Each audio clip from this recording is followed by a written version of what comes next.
vamos a arrancar haciendo una dinámica, por eso me puse el poncho. Y yo quería justamente poder hacer algo diferente en este culto, porque muchas veces no nos damos cuenta y pensamos como que Dios no está haciendo nada. Y a veces el enemigo como que se encarga muy finito de predicarnos de que no está pasando nada, cuando en realidad sí está pasando, sí está ocurriendo. ¿Recuerda la palabra de la semana pasada? Chan, chan, chan. Sí, cuando Pedro Dios le habla que tenía que ir a la casa de Cornelio. Pedro recibe una orden, pero también Cornelio recibió una orden. Entonces lo que hablábamos es que Dios está trabajando de forma paralela, que a veces nosotros no podemos terminar de darnos cuenta o de comprender todo lo que está ocurriendo en el detrás de escena, podríamos decir, todo lo que está ocurriendo espiritualmente hablando. ¿Por qué? Porque somos seres finitos, porque a veces nuestra visión espiritual no se ha abierto completamente como para poder contemplar y poder ver qué es lo que está pasando.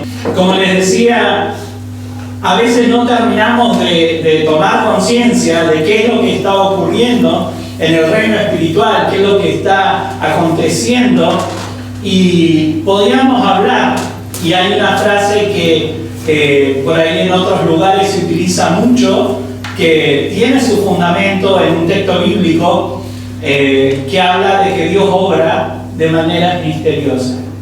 Y hay momentos en los que uno puede ver solamente un vislumbre, como una chispita, una lucecita chiquitita, y Dios nos permite ver y nos permite experimentar de que algo está ocurriendo. Pero Dios obra de manera misteriosa. Y Él está obrando en este tiempo. Él está obrando. Él sigue obrando. Él sigue libertando. Él sigue transformando vidas. Él sigue sanando a los enfermos. Él sigue llegando a los necesitados. Dios sigue obrando. Por eso, hermano, cuando a veces vienen esos pensamientos de no está pasando nada, o ¿qué pasa en la iglesia? Que parece que no está pasando nada. No, hermano, no es así. No nos equivoquemos. Que no podamos ver la totalidad no significa de que no esté ocurriendo algo, que no está pasando algo. Y Dios está orando. Y Dios está orando. Amén. Por eso yo le decía que en esta mañana yo quisiera iniciar con una especie de dinámica donde vamos a hacer lo siguiente.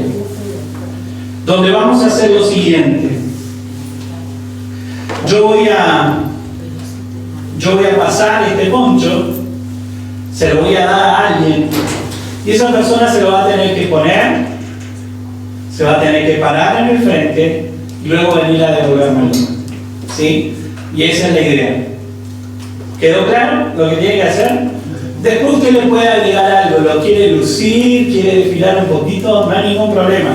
Estamos en familia, así que la idea es eso. Es lo primero que vamos a arrancar haciendo. Póngaselo, hermano. Avanti. Dese vuelta, muéstrelo. ¿Cómo se lo puso? No, cada uno lo usa como quiere. Muy bien. Ven. Muchas gracias, hermano. Muchas gracias. Y me lo entrega. Muéstreselo de esa vuelta. Te mandaba abuelo.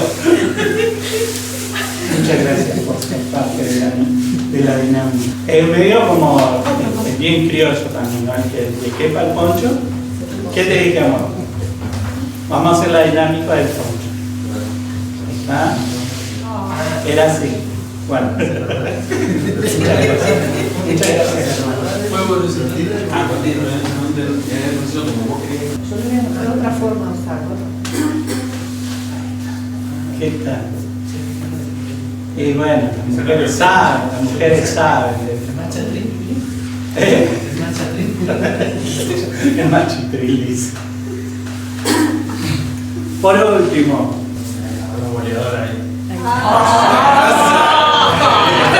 esto es real de eso.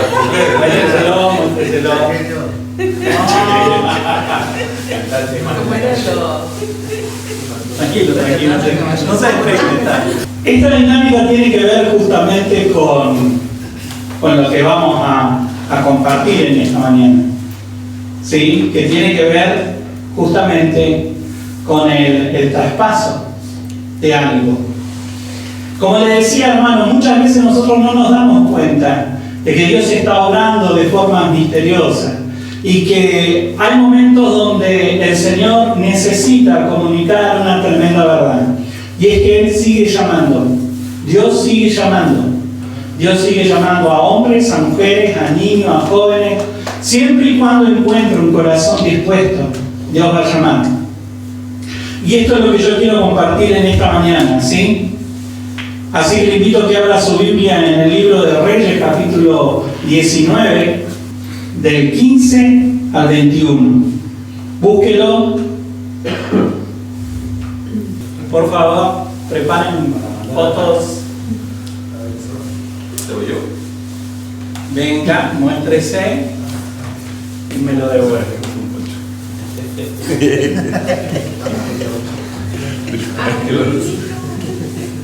Y ahora sí. Era para tu lado. Lo mirá, como anillo al dedo. Lo encontró Primera de Reyes, capítulo 19, del 15 al 21. Leo el primer versículo y luego continuamos. Dice: el Señor le dijo: regresa por el camino y ve al desierto de Damasco. Cuando llegues allá, unge a Hazael como rey de Siria. Después unge a Jehú, nieto de Nimsi, para que sea rey de Israel. Y unge a Eliseo, hijo de Safat, de la tierra de Abel-Meholá, para que tome tu lugar como mi profeta. Jehú matará a los que escapen de la espada de Hazael, y Eliseo matará al que escape de la espada de Jehú. Sin embargo, preservaré a otros 7,000 en Israel, quienes nunca se han inclinado ante Baal ni lo han besado. Entonces Elías fue y encontró a Eliseo, hijo de Safat, arando un campo. Había 12 pares de bueyes en el campo, y Eliseo araba con el último par. Elías se acercó a él, le echó su manto sobre los hombros y siguió caminando. De inmediato, Eliseo dejó su arado y corrió para alcanzar a Elías y le dijo: déjame dar un beso de despedida a mi papá y a mi mamá, y luego te seguiré. Elías le contestó: claro, hazlo, no te lo impediré. Entonces Eliseo regresó a donde estaban sus bueyes y los mató. Con la madera del arado hizo una fogata para asar la carne. Repartió la carne asada entre la gente del pueblo y todos comieron. Después se fue con Elías como su ayudante. Amén. ¿Qué encontramos acá? Encontramos un llamamiento divino. Encontramos como Dios da respuestas en el momento determinado. Y cómo el Señor sigue orando hoy. Porque hay una necesidad inminente, hay una necesidad presente, hay una necesidad latente, y es que la gente necesita escuchar de Jesucristo. Y no hay otra forma, no hay otra manera que llamando justamente a personas a asumir un compromiso con Cristo, para poder dar a conocer el Evangelio, para poder dar a conocer la buena noticia. ¿Amén? Amén. Y nosotros encontramos acá, como les decía, un llamamiento divino, y cómo para nosotros puede marcar una especie de ejemplo para tener presente. Esto es lo que yo quiero que usted pueda llevarse hoy para meditar. Lo primero que el pasaje habla, o podríamos meditar en que el Señor se toma un momento para tratar con la vida de un profeta. En la primera parte habla de qué profeta. Eliseo. En la primera parte, Elías. Muy bien. Entonces nosotros encontramos en la primera parte que nosotros leímos, y si usted mira los capítulos anteriores, trata del ministerio de Elías. ¿Recuerdan Elías? Elías fue justamente el que hizo descender fuego del cielo y que después de eso mató a los profetas de Baal. Ahora, a consecuencia de eso, ¿qué es lo que ocurre? La reina lo comienza a perseguir y da como una especie de edicto que dice: así como vos mataste a estas personas, que eran las personas en las que él confiaba, porque ella adoraba a Baal. Dice: así como vos hiciste esto, yo te voy a cortar la cabeza a vos. Y ahí arranca un proceso profundo en la vida de Elías. ¿Por qué? Porque hay momentos determinados donde Dios necesita tratar con nuestras vidas. Necesita trabajar con cada una de las cuestiones internas que puedan llegar a ver, tal vez que no se ven aparentemente. ¿Por qué? Porque a veces Dios nos utiliza en grandes, podríamos decir, como manifestaciones de su poder. Pero eso no quita que adentro pueda haber algo también, que adentro en nuestro corazón algo pueda llegar a estar pasando. ¿Y qué es lo que el Señor comienza a hacer? Comienza a tratar con la vida de Elías, comienza a tratar con su siervo, con el profeta. Ahora, hay algo que a mí me gusta poder destacar, y es el hecho de que en un momento determinado, en el trato que Dios tiene con su profeta, con el siervo que él había levantado, es que le da la respuesta de todas esas preguntas internas que él tenía. Dios le da a conocer sus planes y comienza a responderle las preguntas internas. Como le decía, Elías, después de esa gran manifestación de poder que oró y cayó fuego del cielo, yo creo que en su mente y en su corazón, él tal vez decía: bueno, la nación se va a convertir, la nación se va a volver a Jehová, la nación va a tener una actitud, y él esperaba cierto resultado que en un momento determinado no ocurrió, sino que ocurrieron cosas totalmente adversas para él. Después de esa tremenda manifestación del poder de Dios, él comenzó a ser perseguido. Comenzó a ser perseguido de muerte. Y él entra en una cuestión interna de comenzar a cuestionarse algunas situaciones que le tocaba vivir. Y un poco eso también tenía que ver con su fe. Señor, te estoy sirviendo y me pasa esto. Dígame si a usted no le ha pasado esto de que comienza a buscar de Dios y algunas cosas como que se truncan, algunas cosas es como que se comienzan a hacer cuesta arriba, algunas situaciones se tornan difíciles y uno a veces tal vez no lo manifiesta, tal vez no lo muestra, y uno tiene una carita sonriente y carita de siervo o carita de hijo de Dios, de servidor de Jesucristo, pero internamente ¿qué está pasando? Y me gusta poder notar cómo la palabra de Dios muestra a los hombres de Dios tal cual como eran, tal cual como eran. Tranquilamente podrían haber como quitado toda esa información, pero lo que nosotros vemos, si usted ya ha leído este texto, es que él comienza a huir y comienza a, podríamos decir, a angustiarse. Algunos hasta hablan de una especie de depresión que pasó el profeta. ¿Por qué? Porque justamente él no esperaba todo lo que le tocaba vivir. Y él comenzó a cuestionarse a tal punto que en un momento determinado cuestionó hasta su propia vida. Se cuestionó la fe, se cuestionó el estar vivo, se cuestionó como ¿para qué estoy vivo? Si tengo que pasar y padecer tantas cosas. Pero ¿saben qué, hermanos? Hay algo que a mí me gusta poder rescatar de la palabra en este sentido, de que cuando Dios trata, hay momentos donde va a ser cierto silencio. ¿Por qué? Porque hay que sacar cuestiones internas del corazón. Y Dios comenzó a tratar con Elías de tal manera que comenzó a sacar lo que había en su corazón. Tenía que tratar con Elías. Y a veces el trato de Dios no nos gusta tanto. A veces el trato de Dios es como... Nosotros pensamos que el trato de Dios tiene que ver con milagros que van a acontecer, como que el Señor me va a prosperar y me va a rodear de favores y misericordia. ¿Y a quién no le gusta experimentar todo eso? Pero muchas veces el trato de Dios no pasa por ahí. Pasa fundamentalmente con trabajar nuestra fe. Tiene que ver con que a veces Dios nos pone en situaciones donde nos sentimos apretados. Y ahí es donde surge la verdadera fe. Si estamos o no estamos confiando en el Señor. Él entró en una especie de angustia profunda, pero el Señor nunca le soltó la mano.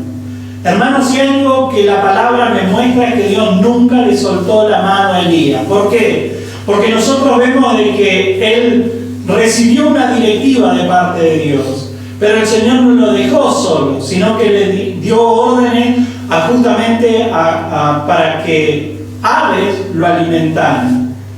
Y él fue alimentado por las aves. Entonces Dios nunca le soltó justamente la mano. Él trató con Elías, pero nunca lo dejó solo. Y de una u otra manera había manifestaciones del poder de Dios en favor de su vida. Aún así, Elías seguía como en ese proceso angustiante, en ese proceso como que no podía salir de esa situación. Regresa por el mismo camino y ve al desierto de Damasco. Cuando llegues allá, unge a Hazael como rey de Siria y a Jehú, hijo de Nimsi, como rey de Israel. Unge también a Eliseo como hijo de Safán, para que te suceda como profeta. A pesar de que él estaba como, podríamos decir casi con más ganas de abandonar que continuar, la mano de Dios seguía sobre su vida. La mano de Dios lo seguía dirigiendo. La mano de Dios vino sobre su vida y le dio una directiva. Hubo un proceso anterior a esto donde Dios trató con su corazón, donde Dios le permitió aún hasta el descanso. Fíjense que lo alimenta, le permita que duerma, pero hay un momento determinado donde dice: listo, ya está, ya traté con tu corazón. Ahora salí de vos mismo y comenzá a hacer lo que yo te ordeno. Y él tenía que ir y ungir. Comenzó justamente a moverse saliendo de lo que él le estaba tocando vivir. Y acá es donde también yo puedo ver de que a veces, por más que nosotros no nos sintamos 0 kilómetros, aún así Dios nos va a usar. Aún así Dios va a obrar y nos va a seguir dando directivas y nos va a seguir usando. ¿Por qué? Porque Él sabe cómo está nuestro corazón.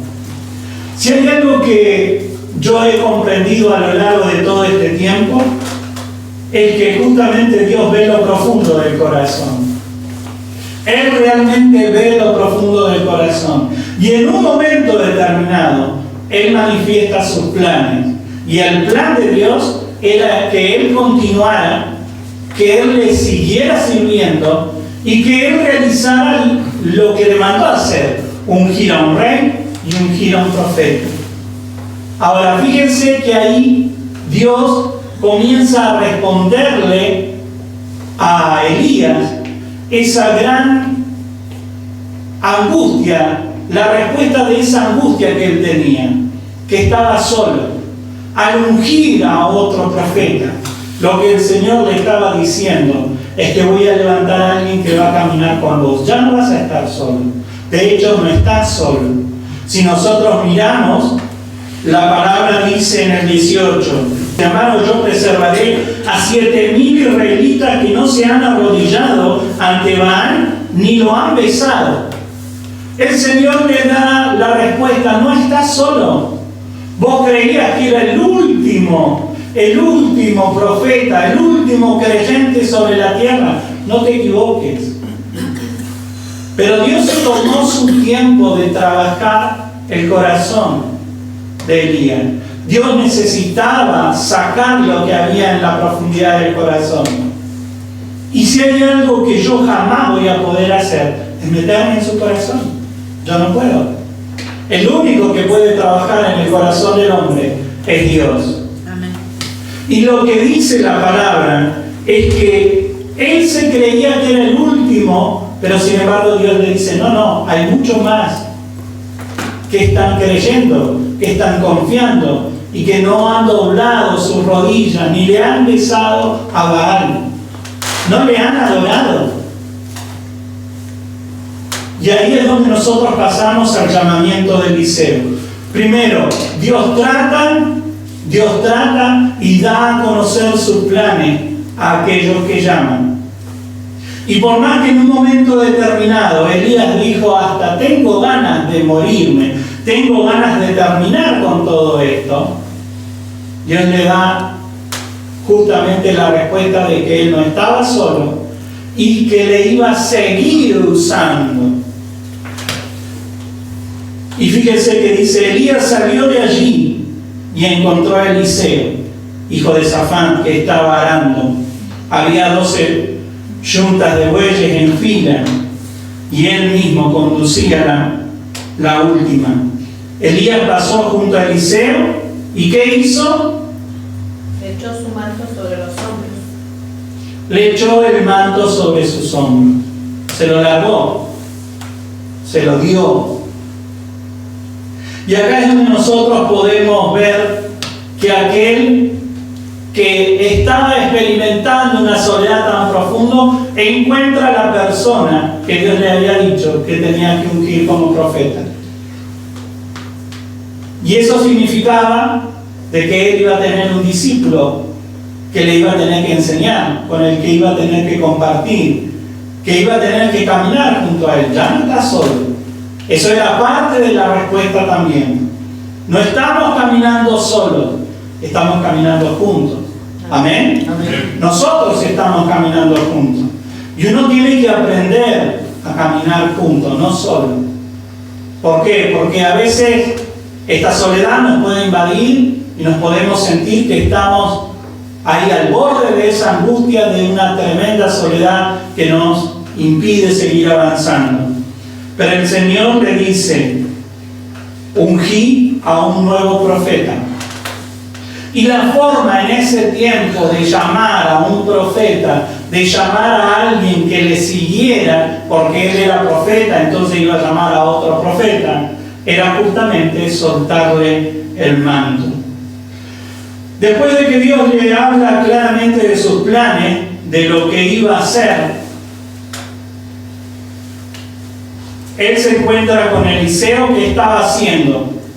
¿Qué estaba haciendo Eliseo? Trabajando el campo. Trabajando. Porque Dios siempre llama a gente ocupada, hermano. Nunca va a llamar a alguien que está ocioso o a alguien que no está haciendo nada. Dios siempre va a llamar a alguien que está ocupado. ¿Y saben qué? Si nosotros analizamos esto, y la realidad, hermano, es que cada uno de nosotros estamos ocupados en algo. Pero aún así Dios te va a llamar. Y lo quieras o no, en un punto es como una complicación.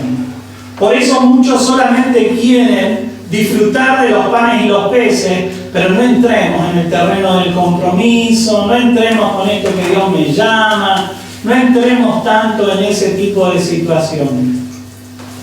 Pero Dios llama a los que están ocupados.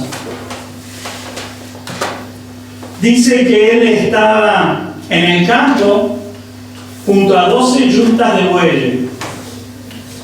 O sea que él era parte de los que trabajaba y tenía propiedades, porque para que haya 12 yuntas de bueyes, ¿cuántos serían? 24 bueyes, arando un campo. O sea, había maquinaria en ese tiempo, que eran los bueyes, obviamente. Pero sí, tenía propiedades y él era parte justamente del trabajo en ese lugar. Ahora, la palabra dice que se acerca Elías y le suelta el manto. Imagínese esa situación, usted ocupado, usted en un momento de su trabajo y que alguien venga y le tire el manto. Se lo tire, ¿no? Como se lo tiré a Maxia. O como algunos lo recibieron. Y eso era justamente señal de que estaba siendo llamado, de que Dios lo estaba llamando a seguir los pasos de su maestro, que en este caso era Elías. Él tenía que responder. ¿Estaba obligado a responder? No. Como nosotros no estamos obligados. ¿O a usted lo obligaron a venir? ¿Naila, te obligaron a venir? No. ¿Víctor, a usted lo obligaron? No. Karina, ¿te obligaron? No nos obligan. Sin embargo, respondemos. Y él respondió. Ahora, ¿qué implica el llamado? ¿Qué implica el llamado? Dejarlo todo. Dejarlo todo. Y ahí es donde entramos en ese dilema. No hable tanto de estas cosas. No hablemos tanto de esto. Porque ya estamos acá. Somos nosotros. Ábrele eso a los otros que se quedaron. A los que no vinieron. Pero la realidad, hermano, es que todos hemos sido llamados. Y todos tenemos que dejar nuestra vieja vida para seguirle al Señor. Dejar lo que estábamos haciendo y que no era agradable delante de Dios. ¿Por qué? No porque en este caso fuera desagradable lo que estaba haciendo. Él estaba trabajando. Ahora hay planes mayores. Y esto es lo que Dios quiere que a usted le quede claro, hermano. Hay planes mayores. Amén. Hay planes mayores sobre tu vida. Hay planes mayores sobre tu vida. Y usted me puede decir, no, pero bueno, yo tengo mi vida ocupada, estudié para tener mi profesión. Gloria a Dios, aleluya. Pero hay planes mayores. Hay planes mayores. Amén. Y Dios te está llamando. Dios nos está llamando. Porque hay planes mayores. Y tenemos que tener esa disposición. Dios tiene que encontrar esa disposición de dejarlo todo por Él. Dejarlo todo, perderlo todo. Porque aquel que pierde todo, aún su propia vida, ¿qué dice la palabra? La ganará. Porque acá es donde nosotros necesitamos comprender que algunos literalmente van a tener que dejarlo todo. Literalmente van a tener que dejarlo todo. Hay planes mayores. Y Dios conoce todas las cosas. Y a veces nosotros no estamos tan dispuestos. Y yo creo que va a haber gente que sí va a tener que dejarlo todo. Y hay personas que Dios lo único que va a pedir es justamente que estés dispuesto. ¿Se acuerdan cuando el Señor le dice a Abraham que sacrifique a su hijo? ¿Lo terminó de sacrificar? No. Llegó al punto de, no, le dijo, no lo hagas. No lo hagas. Pero Dios necesita ver, necesita que nosotros realmente estemos ahí, entregándonos por completo, más allá aún de nuestra propia lógica, más allá de lo que nosotros pensamos, razonamos. Por eso nosotros tenemos que estar dispuestos.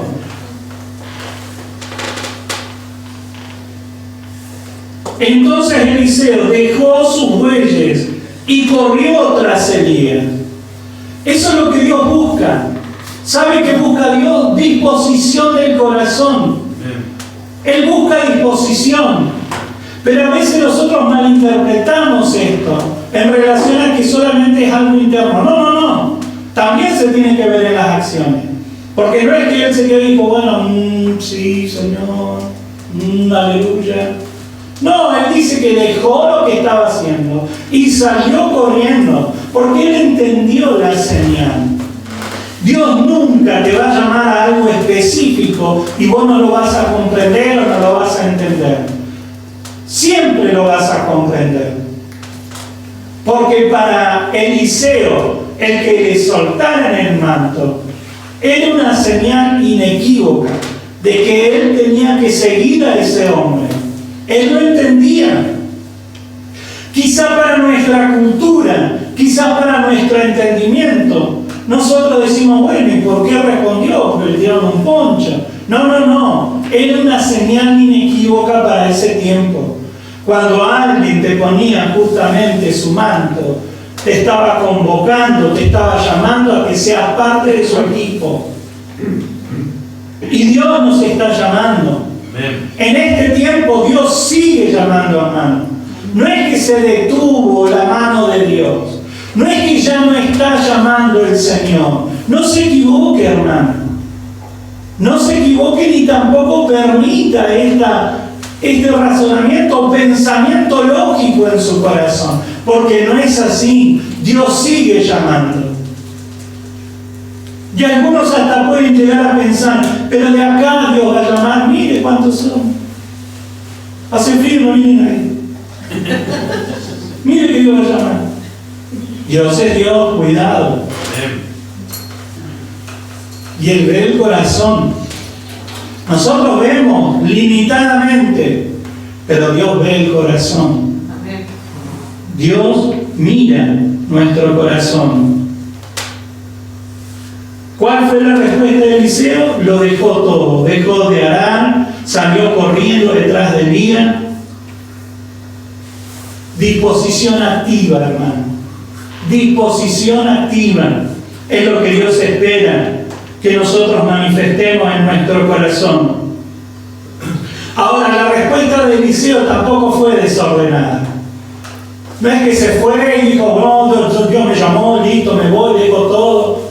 No. Fue con un orden. Permítame usted despedirme de mi padre y de mi madre con un beso. La lectura que dieron, creo que fue Marce. Déjame que vaya y le dé un beso a mi papá y le dé un beso a mi mamá. Déjame despedirme. Las cosas en orden. Dios no es un Dios desordenado. Dios no es que te va a llamar y te va a desordenar la vida. No, todo va a tener mucho más sentido. Y nosotros tenemos que aprender a movernos en el orden de Dios.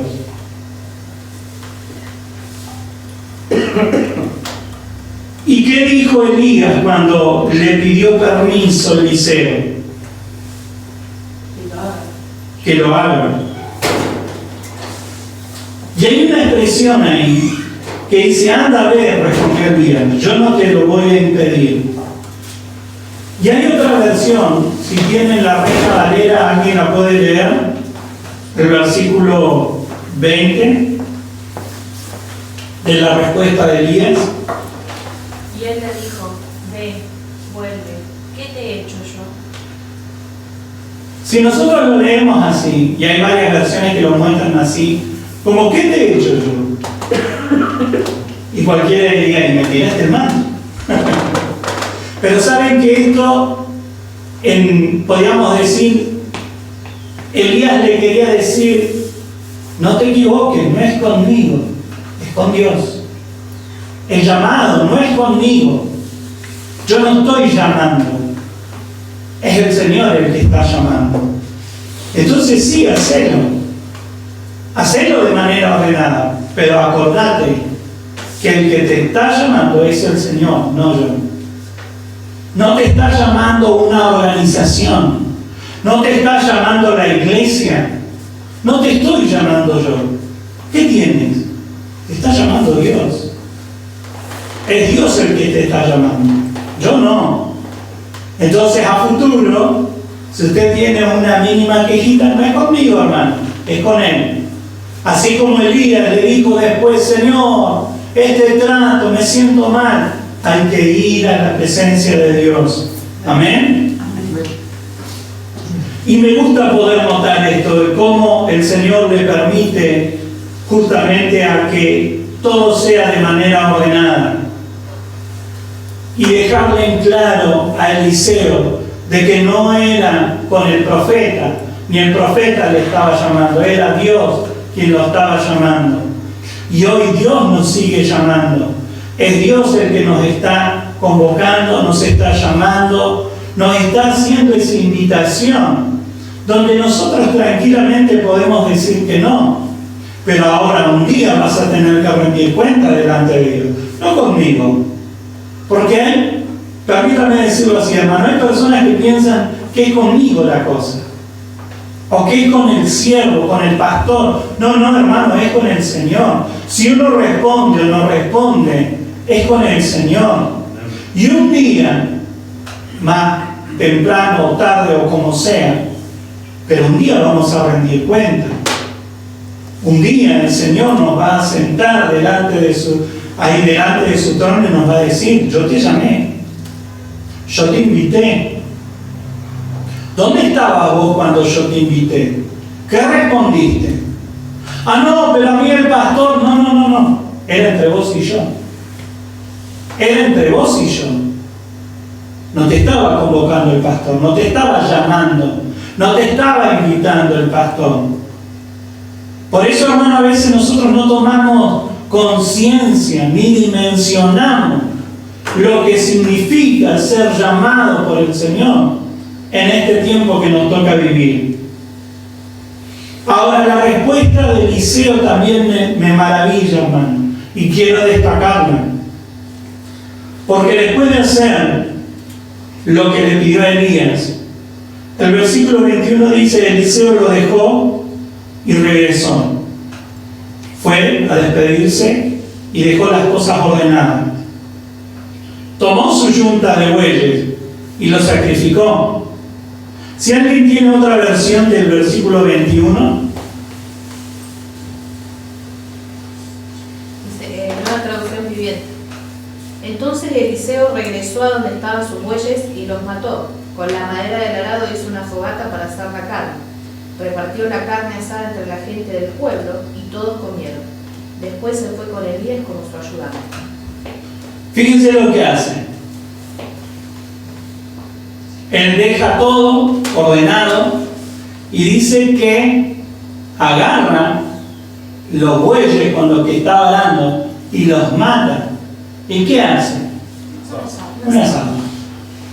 Yo recordaba una expresión, yo no sé si alguna vez la escuchó: quemar las naves o quemar las barcas. ¿Alguna vez la escuchó? Sí. Yo la primera vez que la escuché estaba relacionado con un conquistador, Hernán Cortés, cuando llega a las costas mexicanas, donde él justamente, para evitar que se amotinaran los marineros, al llegar al lugar, quemó los barcos. Ahora, esta expresión algunos dicen que es mucho más antigua y que era parte de una táctica militar que usó Alejandro Magno. Pero yo la recuerdo desde ahí. Ahora, quemar las barcas, ¿qué significaba? Justamente, es quemar el regreso, no volver atrás. No volver atrás. Y lo único que te queda cuando quemas las barcas es extenderte hacia adelante. Ahora, en ese tiempo, el continente que se estaba descubriendo era justamente eso: descubrir, conocer, arrancar de cero, conquistar. No había nada asegurado, era todo una aventura por delante. Y en el Señor es lo mismo, hermano. Por eso Eliseo comprendió su llamado a tal punto que él dijo: yo no vuelvo atrás. Yo no vuelvo atrás. No voy a volver atrás. Yo quemo las yuntas. Hago un asado.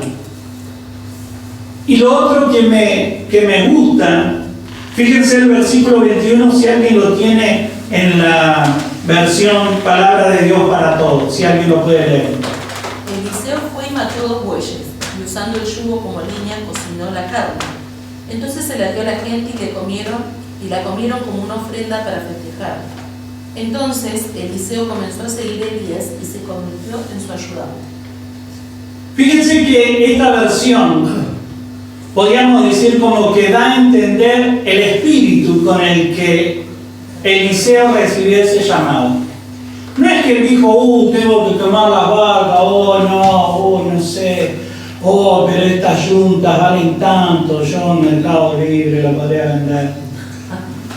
Y le podía sacar el jugo a esto, pero no sé si lo voy a hacer. Como diciendo, si pongo todo en la balanza y no me conviene, y es como que llorando, bueno, voy a romper esta yunta.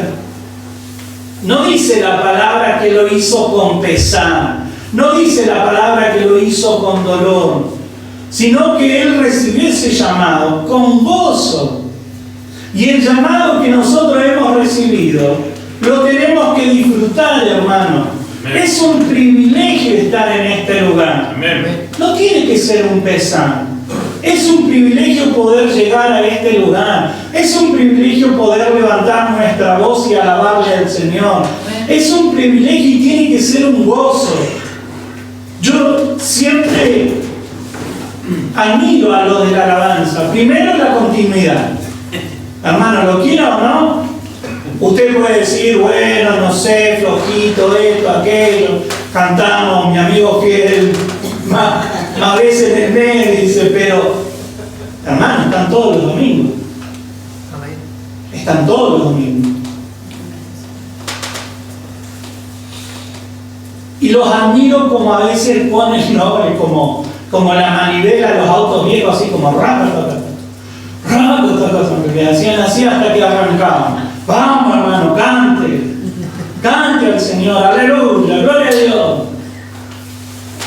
Cuando nosotros, si entendemos el llamamiento que hay sobre nuestra vida, tendría que ser un gozo, hermano. Tendríamos que venir con gozo, no con cara larga. Tendríamos que venir con gozo, no con los ojitos enchinados así como... Tendríamos que venir con gozo, con alegría, a entregarle alabanza, adoración a nuestro Rey. Tendríamos que entregar lo mejor de nuestra vida. Usted sabe si tenemos cuántos días más para adelante. Nadie sabe. Nadie sabe ni siquiera si terminamos el día. Nadie lo sabe. Entonces, ¿por qué no mejor entregar todo de nuestra parte? Entregar lo mejor de mí. Y también no soy Pavarotti ni tengo la mejor voz, pero yo le quiero adorar a Dios. Y quiero gozarme en la presencia de Dios. Nuestro llamamiento tiene que ser con gozo. Y cada domingo, espiritualmente, tenemos que hacer un asadito, hermano. Tenemos que sacrificarnos. Tenemos que entregar alabanza y adoración y lo mejor de nosotros. Y Eliseo lo hizo, hermano. Fíjese que dice que quemó la yuta, mató los bueyes, preparó un sacrificio, pero para festejar. En definitiva, él quería transmitir la alegría de su llamado. Él estaba gozoso de servir a Dios. Él estaba alegre de poder servirle. Y no solamente lo tenía como guardado adentro, no, lo manifestaba. Lo mostró con hechos concretos. Porque muchas veces nosotros nos quedamos como que la vida del Espíritu es todo interno y Dios sabe. No, hermano, póngale onda. Sonríale al Señor. Saluda a los hermanos con gozo. Bendígalo en el nombre de Jesús. Por eso nos saludamos. Para bendecirnos, para desearnos lo mejor, para conocernos como familia de la fe, dar lo mejor en Dios. Amén. Y él estuvo justamente dispuesto a disfrutar su llamado. Y después de hacer esto, partió para seguir a Elías. Partió para seguir a Elías. Y se puso a su servicio. El llamado tiene que ver con servicio. No tiene que ver con honores, con sillita de oro. de que me lleven, me traigan. No, hermano, tiene que ver con servicio. Y en este tiempo, yo le hago una pregunta. ¿Estamos dispuestos a quemar nuestras naves personales para depender solo de Dios? La respuesta es suya. Yo respondo por mí, no respondo ni por mi esposa, ni por mi hija, que ya tiene la edad y la capacidad de responder sola.